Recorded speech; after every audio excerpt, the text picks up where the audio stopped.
제목은 산 소망 대신 예수 그리스도라는 제목으로 말씀을 전하겠습니다.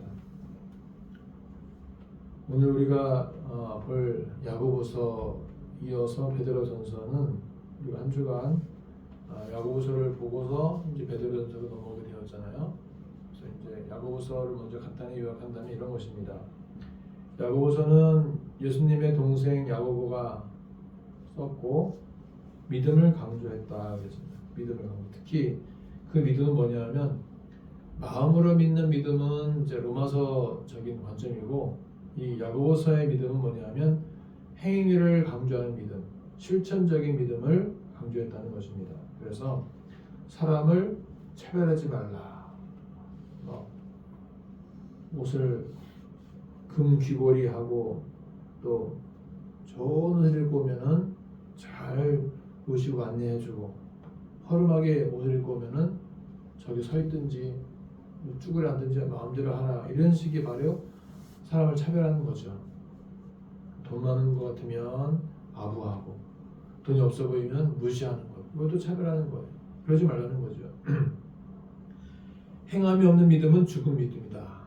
믿음은 행함으로 증명하는 거예요. 아브라함이 이삭을 여호와께 바쳤던 행위, 라합이 어떤 자기의 모든 어떤 그 목숨을 내걸고 자기 생명을 내걸고 여호수아의 정탐꾼들을 숨겨뒀던 그런 믿음들, 이런 것들을 강조했다는 거죠. 그리고 믿음의 기도는 역사는 이미 크다 그랬어요. 믿음의 기도는 크다. 그래서 기도 제목이 있으면 교회 장로들을 청해서 기도하라 그랬죠. 그 다음에 많이 선생이 되지 말라 그랬죠. 많이 선생이 되지 말라. 선생들만큼 말이 많은 직업이 없을 겁니다. 그래서 이 말은 뭐냐면 말의 위험성을 경고하는 것입니다. 말 많은 자일수록 실수가 많을 수밖에 없다라는 거죠. 그래서 많이 선생이 되지 말라. 그리고 이제 부자들에 대해 경고했습니다. 부자들에 대해서 부유한 자들은 너희들의 재물이 썩었다, 존먹었다 그렇습니다. 녹슬었다 이렇게 말합니다. 그래서 부유한 자들은 그 부자의 어떤 재물에 대한 책임이 있는 거예요. 책임이 있어서 어려운 사람들을 도와야 되는 책임이 있는 것입니다. 그리고 참된 경건은 무엇이냐? 참된 경건은 경건한 척하는 게 참된 경건이 아니라 고아 과부들을 환난 중에 돌보는 것이 참된 경건이다. 그래서 야고보서는 일단 실천적인 믿음을 강조했다는 것입니다. 이 내용 우리가 지난 한 주간 동안 하루에 한 장씩 묵상하면서 보았고요. 자, 이번 주부터 이제 베드로전서를 보는데 베드로전서는 뭐냐면 베드로가 기록했던 서신이고요. 공동 서신 중에 하나입니다. 그리고 이제 왜 공동 서신이냐? 공동 서신은 베드로전서, 베드로후서, 요한일서, 요한이서, 요한삼서, 그다음에 유다서까지 여러 저자들이 이렇게 같이 공동으로 썼기 때문에 베드로는 베드로전서를 썼고 이런 식으로 해서 그래서 분류하다 보니까 공동 서신이 된 거죠.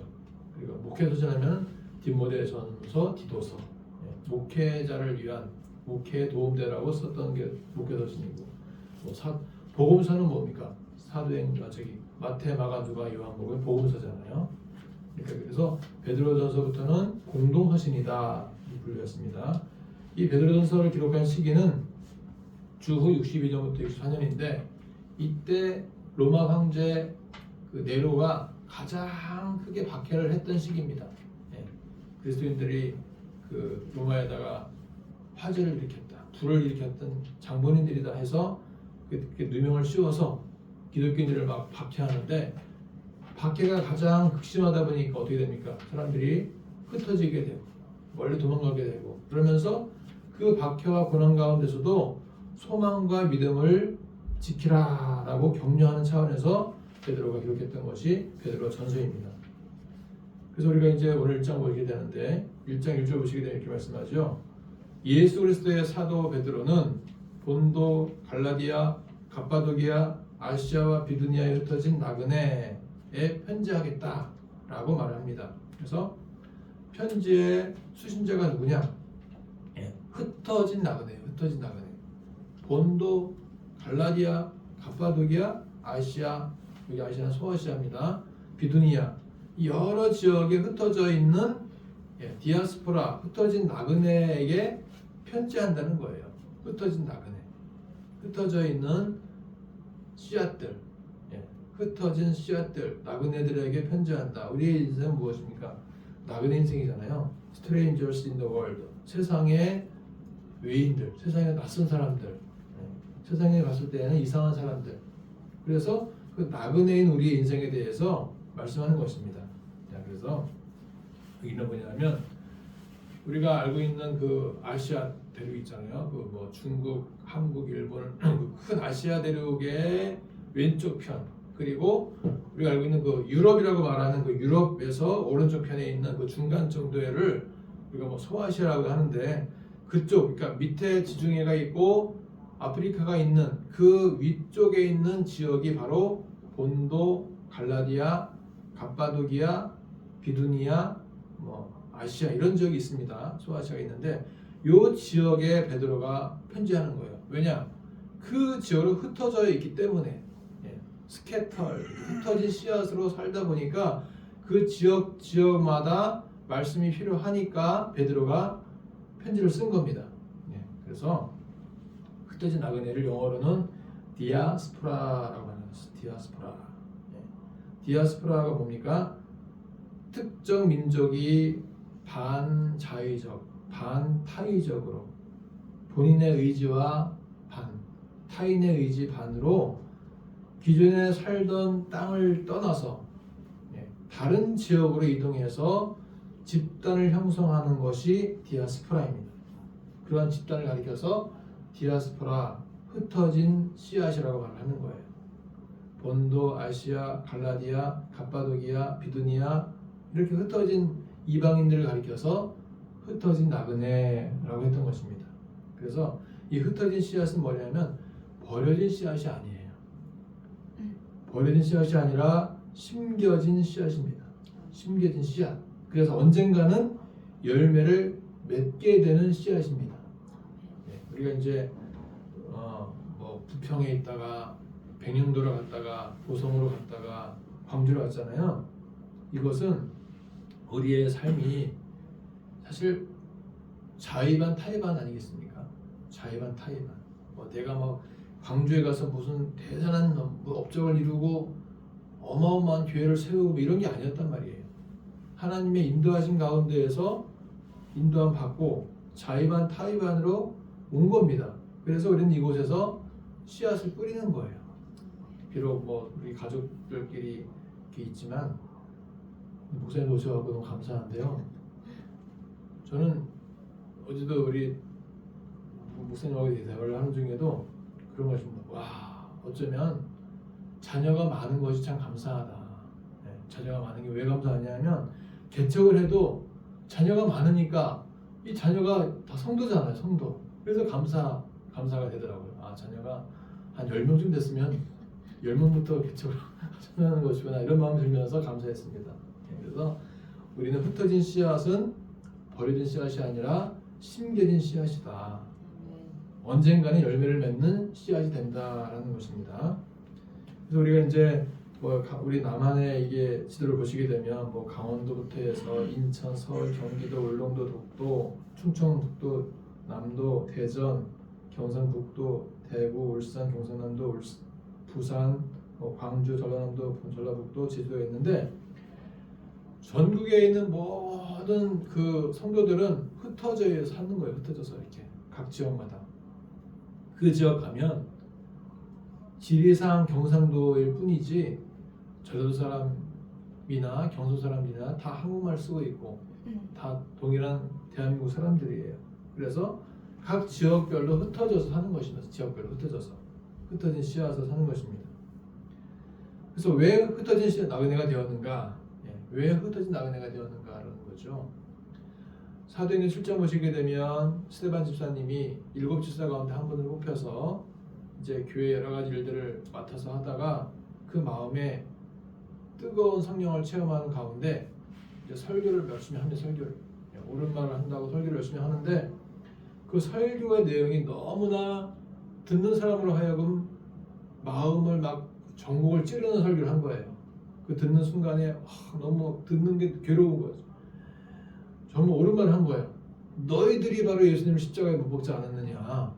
그렇게 막 강력하게 설교하니까 거기 무리들이 막 머리를 쥐어짜면서 괴로워하면서 그 앞에 돌이 있으니까 돌을 집어서 막 던져서 스데반 집사님 머리에 막 얼굴 맞아서 피가 막 나고 쓰러져서 돌무더기가 돼서 죽었어요. 순교했습니다. 순교했는데 그때 사람들이 어떤 생각이 들었냐면 거의 소수를 제외한 대부분의 크리스찬들이 막 도망을 갔습니다. 나이대로 죽겠다. 도망가자 해서 막 도망가다 보니까 걸음아 나 살려라 막 도망가다 보니까 어떤 분들은 본도, 어떤 사람은 뭐 갈라디아, 어떤 사람은 비두니아 그렇게 해서 여러 지역을 흩어져서 가게 된 거죠. 그래서 흩어진 나그네가 되었던 것입니다.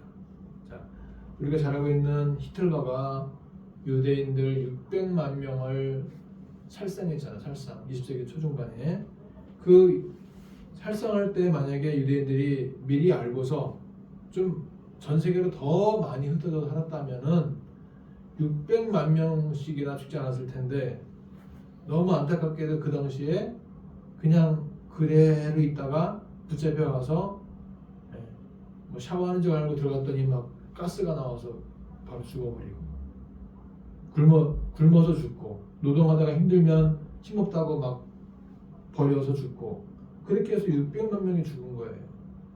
그래서 때로는 흩어지는 것도 필요하다. 흩어져서 성경을 통독하고 1인 예배, 한 가정 예배라도 예배를 꾸준히 드리는 것이 중요하다라는 거예요. 한 사람이 예배하는 것도 하나님 받으시는 거죠.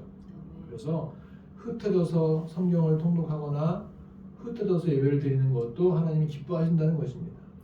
그래서 교회가 정말 많습니다. 예배당이 많은데 이 미장원 미용실만큼 교회들이 많은 것 같아요. 제가 보기에도. 그런데 교회는 많으면 많아서 좋다는 것입니다. 숫자적으로 많이 부흥되는 것이 우리의 목적은 아니에요. 예?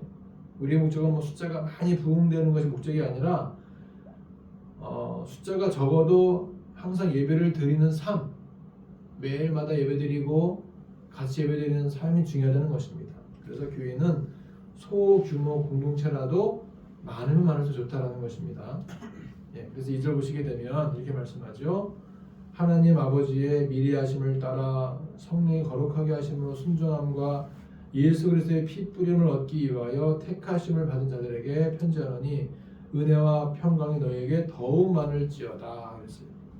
베드로의 인사말 은혜와 평강이 너희에게 더욱 많을지어다. Grace and peace in yours in abundance.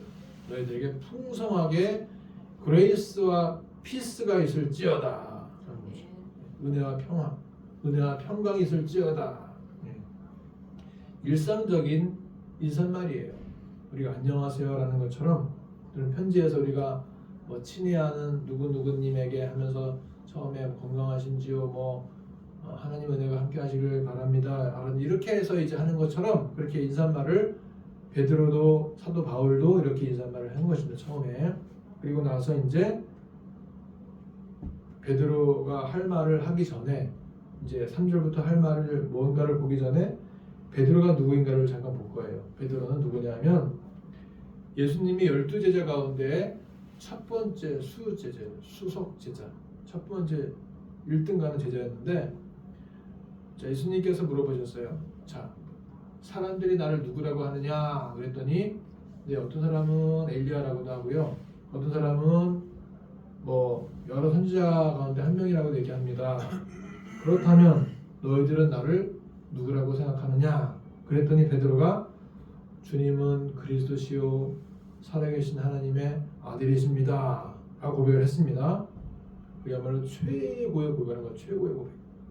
주는 그리스도시요 살아계신 하나님의 아들이십니다. 이것이 최고의 고백입니다. 그 최고의 고백을 했던 수제자였던 베드로가 예수께서 붙잡히시고 십자가를 지시는 그 과정에서 나는 그 모른다. 나는 그 사람 몰라. 나는 그분이 선생도 아니고 도무지 모른다. 맹세하건대 모른다. 3번을 부인했어요. 그리고 나서 예수께서 부활하신 다음에 요한 아들 시몬아, 내가 정말 나를 사랑하느냐? 사랑하냐? 사랑해? 세 번씩 물으시니까 그때 베드로가 울면서 회개하고 제가 주님을 사랑하나이다 하면서 회개하고 그때부터 베드로가 성령 충만해져 갖고 초대교회에서 설교하니까 막 3,000명이 막 회개하고 5,000명이 막 회개하고 그렇게 역사가 나타난다는 것입니다. 그리고 3장 보면은 걷지 못하던 자가 은과 금은 내게 없지만 나사렛 예수로 명하노니 일어나 걸어라 하고 손을 딱 잡으니까 그 사람이 막 일어나 걷게 되었습니다. 그런 기적이 나타나게 되었던 거죠. 그리고 또 5장에서는 아나니아와 삽비라가 헌금을 따로 감추고 일부만 드리는 것을 딱 영적으로 파악해서 너 숨겼지? 그 돈 다 어딨냐?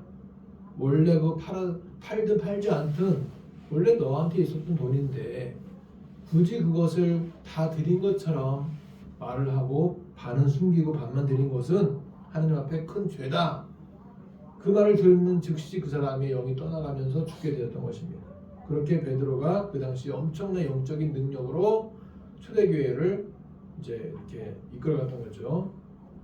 그리고 사도행 6장 보시게 되면 초대교회 원망한 일이 생겼을 때에도 다 모아놓고서 회의를 열어서 7명의 집사를 뽑고 그 일을 그들에게 맡긴 다음에 베드로는 오직 말씀 전하는 것과 기도하는 것에 집중하게 됩니다.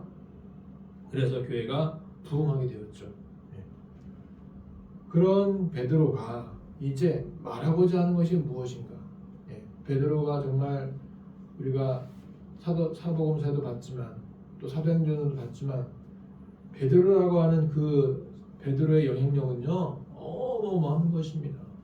사실 우리가 뭐 바울을 그러지만 바울은 물론 성경을 많이 써서 유명하고 선교 여행을 다니면서 유명하긴 하지만 베드로는 예수님의 수제자였고요. 그리고 우리가 보통 천주교, 뭐 교황 쪽 얘기하는 그쪽 계통에 얘기할 때는 뭐 베드로를 어떻게 보면 그 초대의 교황으로 보는 거예요. 그 사람들은.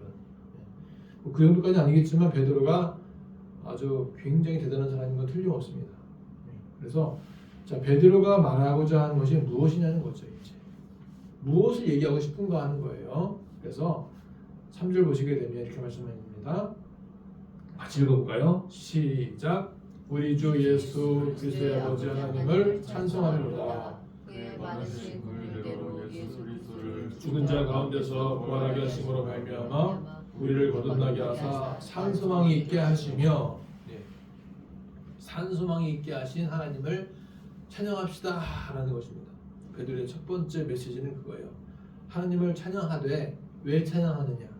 산 소망이 있게 하신 주님, 살아있는 소망, living hope, 살아있는 희망을 주신 그 하나님을 찬양합시다. 여러분 우리의 삶에 희망이 없으면 삶의 용기가 날까요? 희망이 없다면은 살만한 가치가 있을까요? 희망이 없는 삶, 절망만 있는 삶은 살 힘이 없는 것입니다. 그래서 우리가 철학정도 보게 되면 나는 절망만이 있어 하면서 그렇게 막 애통하는 사람 맞잖아요. 철학정에서. 근데 한 사람은 항상 소망이 있네요. 소망이 있으니까 나는 소망이 있어서 기쁘다 그랬습니다. 그러니까 우리가 하나님을 찬양하는 이유가 뭐냐 하면 산 소망이 있으니까 찬양하는 거죠. 아멘. 죽음 이후에도 부활이 있기 때문에 찬양하는 것입니다. 아멘. 죽음 이후에도 영생이 있기 때문에 찬양하는 것입니다. 아멘. 우리는 산 소망이 있습니다. 아멘. 모든 싸움에서 승리할 것을 알기 때문에 찬양하는 거예요. 아멘. 올해도 우리가 표가 무엇입니까? 반드시 이기리라. 이길 수 있다는 확신이 있기 때문에 찬양하는 것입니다. 아멘. 주 예수 나의 산 소망. 이것이 오늘 말씀의 주제가이기도 합니다. 그래서 말씀 끝나고 찬양 부르겠지만 우리가 주 예수 나의 산 소망 후렴구가 어떻게 됩니까? 할렐루야 주를 찬양하여라 할렐루야 자유케 하셨도다 죄의 저주 끊으신 주께 구원 있도다 주 예수 나의 산 소망. 말씀 끝나고 부를 텐데 주 예수 나의 참 소망이 오늘의 주제라는 거죠. 산 소망이 있어서 우리가 신의 학단도 보았지만 그 김교순, 김순교라는 그 사람이 김태성이라는 그 사람이 고위 보안부 그 당시에 북한에서 크리스찬들을 잡아다가 막 고문시키고 죽이는 그 김교순과 김태성이 사도발과 같이 변호되기 전에는 믿는 자들을 잡아가는 사람이었는데 이 신의 학단 2억 불인가를 외국에서 준다고 하니까 가짜로 신의 학단을 만들어서 부르고 연습하다가 진짜 예수를 믿게 돼갖고 나중에는 그 신의 학단 멤버들을 탈부시키는 역할을 해주고 자기들은 순교를 당하죠. 그게 왜 그러냐면 주 예수가 나의 산 소망 되시기 때문에 감당할 수 있다는 거죠. 예, 우리는 오늘도 산 소망이 있기 때문에 오늘을 기쁨을 살 수가 있다는 것입니다.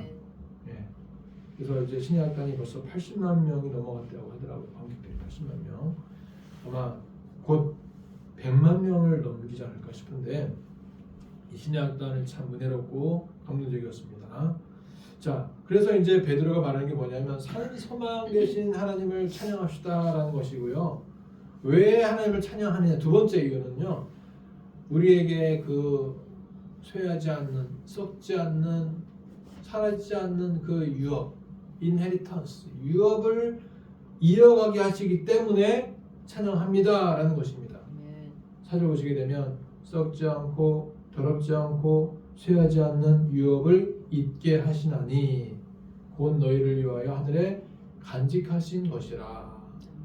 너희를 위해서 하늘에 보관해 두셨던 그 유업을 잊게 하셨는데 그 유업은 바로 멸망하지도 않고 더럽혀지지도 않고 사라지지도 않는 그 유업을 간직해 주셨기 때문에 유업을 받을 수 있다는 것 기쁨 때문에 감사 때문에 하나님을 찬양하자는 것입니다.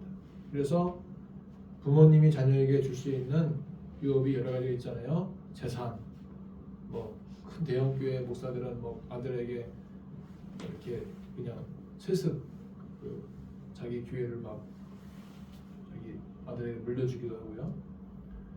뭐 어떤 사람은 신앙, 어떤 사람은 믿음을 물려주는데 부모가 자녀에게 물려줄 수 있는 최고의 유업은 뭐냐면 바로 믿음의 유산인 줄 믿습니다. 이 유업은요 썩지 않는 믿음, 썩지 않고 더럽지 않고 쇠하지 않는 유업이에요. 예, 그래서 여러분들이 여기서 예배를 드리고 또 뭐 사회생활도 하고 군대도 가고 또 대학도 가고 그렇게 하겠지만 가장 바라는 것이 뭐냐면 하나님을 잘 믿는 것. 하나님 잘 믿는 게 최고 중요하고 그 다음에 뭐 건강과 무슨 뭐 직장과 취업과 공부와 등등 운동과 이런 것이지 하나님 믿는 게 가장 우리는 first 첫 번째인 것입니다. 그 믿는 믿음을 넘겨주는 것이 중요하다. 그래서 쇠하지 않는 유업, 더럽혀지지 않는 유업, 썩지 않는 유업 이 유업을 우리에게 이어가도록 해주신다. 그래서 그분을 찬송하자라는 것입니다. 자, 그 다음에 세 번째는 뭘 찬송하느냐? 하나님의 보호하심을 받게 하셨다는 거죠. 5절 보시게 되면 하나님의 능력으로 보호하심을 받았느니라. 이스라엘 백성들이 광야에서 40년간 만나와 메추라기, 불기둥과 구름기둥 또 여러 가지 위험에서도 보호해 주신 그 받음을 입었잖아요. 그렇기 때문에 그분을 찬양하자는 거예요. 받았느니라는 과거형입니다. 과거형. 그래서 산소망은 미래적인 것이라면 위협을 주신다는 것이 현재적인 것이라면 보호하심을 입었다는 것이 과거적인 것이라면 우리의 찬송의 이유는 과거와 현재와 미래에 하나님께서 모든 것을 다 예비하셨고 예비해 주시고 있고 예비하실 그 하나님을 찬양하자는 것입니다. 지난 2025년도도 보호해 주신 그 은혜를 찬양하자는 것이고요. 현재 우리가 예비하며 말씀 보면서 날마다 하루하루 살아가는 이 하나님의 은혜와 위협을 있게 해주시는 그 과정들을 찬양하자는 것이고요. 앞으로 우리에게 펼쳐질 여러 가지 하나님의 역사와 하나님의 인도하심에 대해서 그 소망을 가지고 희망을 가지고 찬양하자는 거예요. 그래서 기독교 상담센터를 기도하는 것만으로도 얼마나 감사한지 몰라요. 이거 자체가 큰 힘이 되고 소망이 되기 때문에 우리는 찬송을 할 수밖에 없다는 것입니다. 할렐루야. 자, 그리고 6절 보시게 되면 그러므로 자, 이렇게 하나님을 찬양하기 때문에 그러므로 이제는 뭡니까? 여러 가지 시험이 와도 또 잠깐 근심이 있어도 우리는 크게 기뻐할 수밖에 없다라는 거예요. In this you greatly rejoice. 크게 기뻐하게 된다. Now for a little where you may have had to suffer grief in all kinds of trials. 온갖 종류의 시험이 와도 고통이 와도 슬픔이 와도 견딜 수 있는 것은 하나님을 찬양할 수 있기 때문에 하나님을 찬송할 수 있기 때문에 근심이 와도 기쁨이 생긴다는 거죠. 이게 바로 찬양의 효과예요. 근심이 있어도 기쁨으로 바뀐다는 것입니다. 그래서 사도행전 16장에서 바울과 실라 감옥에 갇혀 있음에도 불구하고 하나님을 찬송하니까 옥문이 열리고 죄수들이 다 도망가고 간수가 변화가 되고 그렇게 되었습니다. 찬양은 근심을 기쁨으로 바꿉니다. 그 찬양의 이유가 미래, 현재, 과거에 대한 하나님의 예비하심에 대한 찬양이라면 우리는 어떠한 근심과 어떠한 시험과 어떠한 고난과 어떠한 역경도 이길 수 있다는 거예요. 자, 그래서 시험이 올 때, 근심이 올 때 오히려 찬양하고 오히려 기뻐하면 승리할 수가 있습니다. 이것이 바로 성경적인 신앙이에요. 산소망이 있으니까 주 예수가 나의 산소망이 되시니까 찬양하자는 것입니다. 실제로 보시게 되면 이어지는 말씀인데 그래서 너희들은 아무리 불로 연단하여도 불로 막 태우고 막 녹여도 그 금보다도 더 귀해서 금보다 더 귀해서 이번에 어떤 사람이 금 10돈인가를 주워갖고 신고했대요. 주인 찾아주라고. 7년 전에 금 10돈을 우리가 그 한 양이죠. 한 양을 그때는 한 200, 300 얼마 됐는데 지금은 1000만 원이에요. 1000만 원. 1000만 원인데 금 100돈이니까 1억 되잖아요. 1억 정도. 그 금 100돈 되는 그 금팔찌를 주워서 양심적으로 누군가를 찾아줬는데 사실은 금이라고 하는 것은요. 이걸 녹여버리면 이게 형체가 없기 때문에 도둑질을 해도 들키지 않는다는 거예요. 근데 그걸 찾아줬어요. 이 금을 녹여서 불로 연단해서 없어지는 그 금보다도 더 귀한 믿음에 대해서 우리가 이제는 하나님께서 칭찬을 해주시고 영광을 받아주시고 존귀를 얻게 해주신다는 것입니다. 이러한 여러 가지 찬양과 또 기쁨과 여러 가지 하나님의 그 말씀대로 지냈던 모든 것에 대해서 이제는 그 연단을 통해서 칭찬과 영광과 존귀가 있다는 것을 믿으시기 바랍니다. 10절을 보시게 되면 그러므로 끊어졌죠. 그러므로 어떻게 되냐? 마음의 허리를 바싹 동이고 근신하여 은혜를 온전히 바라고 살라는 것입니다. 은혜를 추구하는 삶, 하나님의 은혜를 사모하는 자, 그 은혜를 바라고 살아가라는 거예요. 거룩함을 추구하라는 것입니다. 거룩하신 그 하나님을 본받아서 행실에도 거룩한 삶을 살라. 그리고 두려움으로 지내라. 나그네를 쓸 때 이 우리의 삶을 두려움으로 지내라는 거예요. 두려움. 그냥 막 사지 말고 조금 더 두려움, 조금 더 우리가 두려운 마음을 가지고 살라는 거죠. 그래서 이제 21절 보시게 되면은 믿음과 소망이 있게 하셨다 그랬잖아요. 우리에게는 믿음이 있고 소망이 있기 때문에 뜨겁게 사랑하는 일만 남은 거죠. 서로가 마음으로 뜨겁게 서로 사랑하라 그랬습니다. 이제 결론적인데, 자, 우리가 거듭난 것은 썩어질 씨로 된 것이 아니라 썩지 아니할 씨로 됐다 그랬어요. 하나님의 말씀으로 됐다 그랬습니다. 그래서 1절에 있는 흩어진 나그네, 흩어진 씨앗, 디아스포라는 뭐냐면 썩지 아니할 씨 하나님의 말씀으로 심겨졌기 때문에 그 말씀에 살아있고 운동력이 있는 생명력이 있기 때문에 그 말씀의 힘에 의지하여 그 씨앗은 자라난다는 것입니다. 아멘. 이것이 바로 신비로운 우리 기독교의 신비예요. 말씀의 힘이 그렇습니다. 말씀은 막 죽어가는 씨앗도 자라게 한다는 거죠. 그래서 우리가 이제 어디에 가든지 간에 거기에서 흩어진 뿌려진 씨앗이라면 그곳에서 씨앗이 말씀을 통해서 자라게 되고 열매를 맺게 된다는 것입니다. 주의 말씀은 세세토록 영원하다는 것입니다. 그 말씀 때문에 영원한 말씀 때문에 우리는 이제 한 알의 눈물에 씨앗을 심는 거예요. 씨앗을 심고 그 씨앗이 이제 자라게 된다는 것입니다. 그래서 1절과 23절, 1절과 25절 말씀에 서로 이렇게 연결이 된다는 것을 기억하시기 바랍니다. 결론입니다. 결론. 우리의 삶은 흩어진 나그네의 삶이에요. 어디론가 흩어져서 살아가는 나그네의 삶입니다. 저도 여기에서의 삶이 영원하다고 생각하지는 않습니다. 흩어진 나그네의 삶이에요. 외인입니다. 외인. 이방인들이에요. 우리는. 그런데 말씀의 씨앗을 뿌리면서 살아가고 열매를 맺어가는 삶을 살고 있는 것입니다. 그래서 하나님을 찬양하는데 첫째는 산소망 되신 하나님, 둘째는 유업을 있게 하신 하나님, 셋째는 보호해 주신 하나님을 찬양하자는 것입니다. 우리의 삶을 거룩한 삶으로, 기쁨의 삶으로, 은혜를 바라는 삶으로 우리가 한 주간도 살아가시기를 예수로 축복합니다. 기도하겠습니다. 하나님 아버지, 오늘 베드로전서 1장 말씀을 통해서 우리에게 하나님을 찬양할 이유를 가르쳐 주셔서 감사합니다. 산소망을 갖게 해주시고 유업을 있게 해주시고 보호해 주시는 그 하나님, 과거와 현재와 미래에 우리를 말씀의 씨앗으로 심겨주시고 자라게 해주시고 열매를 맺게 해주신 그 하나님을 날마다 찬양하며 역경도 이겨내고 고난도 이겨내고 시험도 이겨낼 수 있는 믿음의 용선을 다하실 수 있도록 함께 하시고 인도하여 주시옵소서.